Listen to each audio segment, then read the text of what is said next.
Spain wants to boycott Israel, or at least the current leftist government does. Here's the story. Last week, the government announced a package of sanctions designed to break Spain's ties with the Israeli arms industry. There were other measures as well, but that's the main thing. Meanwhile, the Vuelta a España cycling race was cut short due to disruption from anti-Israel protests, supported by President Pedro Sanchez and other left-wing politicians. And now the government is talking about the need for a blanket prohibition on Israel's participation in international competitions of any kind, not just sports. Will Spain pull out of next year's Eurovision Song Contest to protest Israel's inclusion? Will they even attend the 2026 World Cup? I don't know. I think Eurovision is stupid, and I can't imagine Spain not going to a World Cup. But still, there's a lot to say about all this, and it's going to be pretty controversial. So let's get to it. Hey everybody, it's Daniel. Welcome back to Spain to Go, the best podcast in the entire multiverse for all things Spain. This is episode 120. By special request, somebody wrote to me and asked for a podcast about the chaos at the Vuelta a España cycle race. So here goes.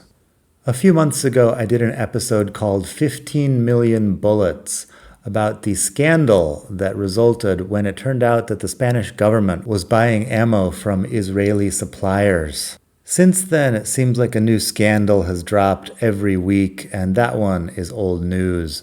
But now, the government is talking to defense companies like Indra and Escribano about how to avoid using components manufactured in Israel, or even licensed by Israeli companies, in Spain's military equipment.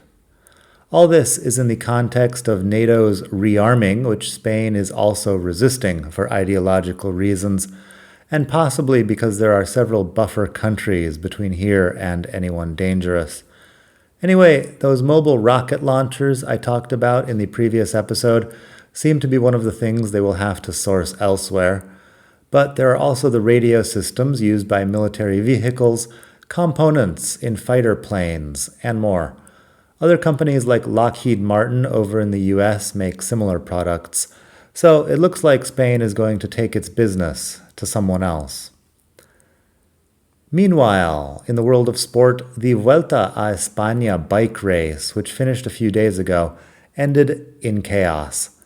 In case you're not following pro cycling, La Vuelta is one of the world's top races, just a bit less popular than the Tour de France. The problems started on September 3rd when stage 11 was cut short outside Bilbao. Protesters, apparently outraged at the participation of an Israeli team in the race, decided to block the route. This is dangerous for everyone, but especially the cyclists who are hurtling down the road at top speed. The stage, as I said, was suspended several kilometers before the finish line, and the suspension generated enough media attention that copycats started coming out to protest on other stages. Some were cut short. Local leftist politicians came out to virtue signal in several areas. At least one cyclist was injured and had to drop out of the race after an accident when some idiot tripped out onto the road and knocked him over. Others reported being doused with urine or seeing people throwing thumbtacks onto the asphalt, which obviously could get cyclists killed. But it's all in the name of human rights or something. The Israeli team called Premier Tech dropped the word Israel from its jerseys but finished the race. The Spanish media, who portray anyone with doubts about massive illegal immigration as xenophobic far-right lunatics, is oddly non-judgmental about the fact that a fair number of Spaniards can't stand the sight of Israeli cyclists on their soil. It seems like there's a sort of double standard here, but we're used to it by now. Others have pointed out that Russia was banned from certain sporting events because of the war in Ukraine, but from what I'm reading, it seems that they were already banned because of a previous government-sponsored doping scandal. So I don't know. In any case, taking a stand for a cause is easy if you're supported by the government and the media, as well as virtually all public intellectuals and celebrities. And being angry at Israel is the cause du jour for many. It's been rolled right into the progressive omni-cause, along with anti-capitalism, trans rights, racial identity politics, climate change, dismantling the patriarchy, etc. So, why is Pedro Sanchez picking a fight with Israel? Really, this has been brewing for a while. Israel withdrew their ambassador to Spain in May 2024 after Spain recognized the state of Palestine. Since then, the rhetoric has escalated on both sides. It's unclear to me why Pedro Sanchez is doing all this. Some people suggest boycott Israel is just something he can use to distract the media from his several corruption scandals. And that may be part of it. My best guess is that he knows his days in Spanish politics are numbered, and he's trying to become an international leftist figure in what remains of his career as president or prime minister. And it might work for him. Friends of that persuasion are posting all over social media about how great it is that Spain is taking a stand, and it's undeniable that the whole issue is very popular among a loud minority here in Spain. So maybe Sanchez is positioning himself to be a new, more effeminate Che Guevara, a hero for oppressed and aspirationally oppressed people around the world. Coming soon to a t-shirt near you. Maybe there are cushy EU-level jobs he'll have access to when he's done with Spanish politics, or maybe he just wants to be an international celebrity, like Greta Thunberg. Who knows? I don't like to assume that I can read the minds of complete strangers. Maybe he's up to something else entirely. Barcelona Mayor Jaume Collboni, in the meantime, was recently denied entry to Israel during an official visit to Jordan. Apparently, City Hall has a boycott of its own. I'm not sure what any of this has to do with the job of running Barcelona, for example, taking care of the housing crisis, petty crime, or the fact that 40% of children in the city live in poverty. But that's me. To me, this whole thing is a bit irritating, but that's the world we live in. The urge to divide everyone into good guys and bad guys is deeply ingrained in our tribal primate brains, and it's not going anywhere. I try to avoid that particular urge for a couple of reasons, mostly because it tends to boil down to people who agree with me are the good guys, and people who hold opposing opinions are evil.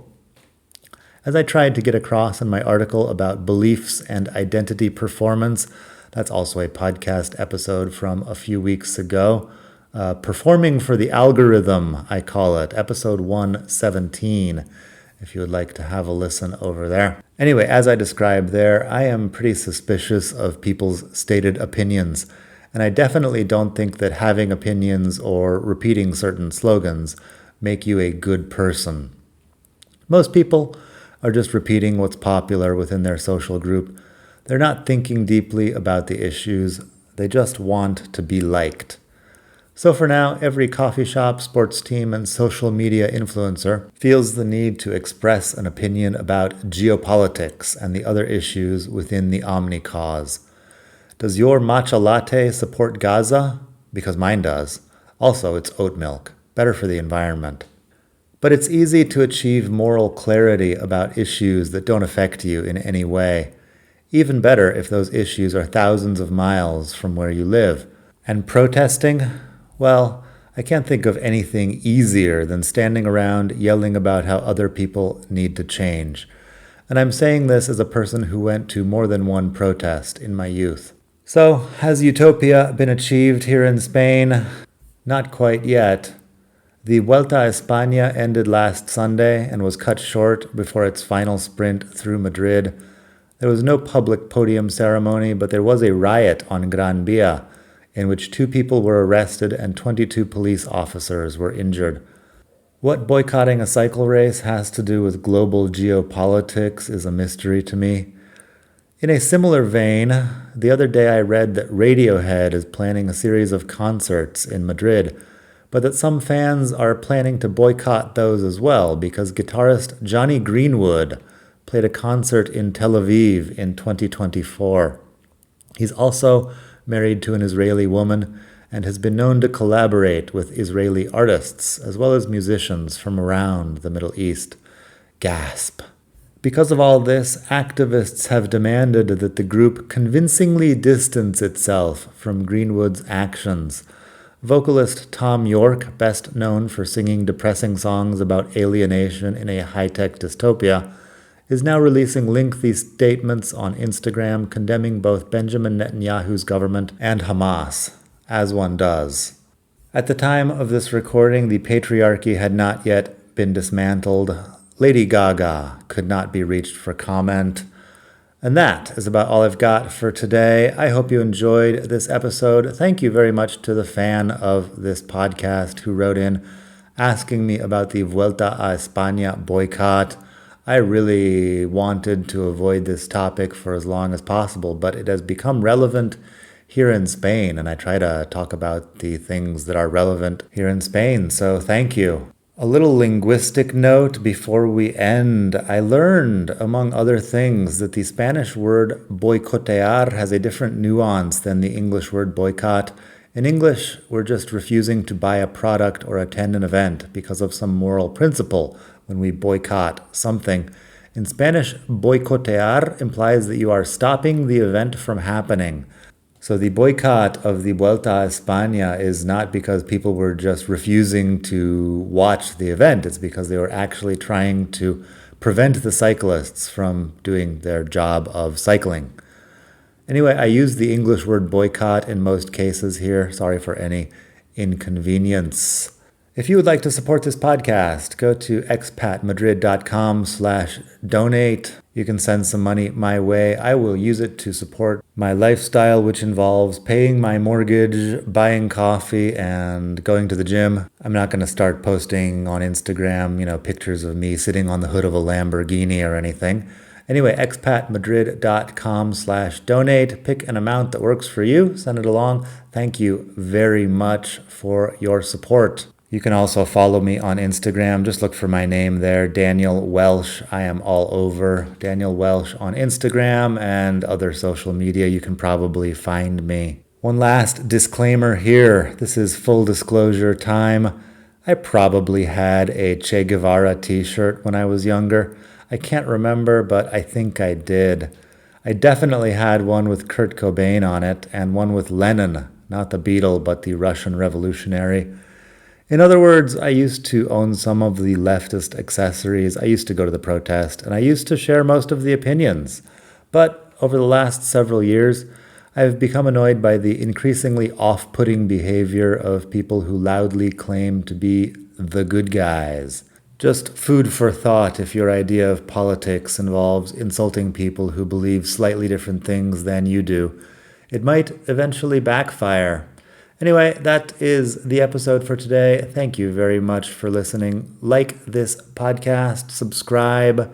Go to YouTube if you would like and look for Learn Spanish with Daniel. I'm over there teaching some Spanish lessons. Just Learn Spanish with Daniel should get you there.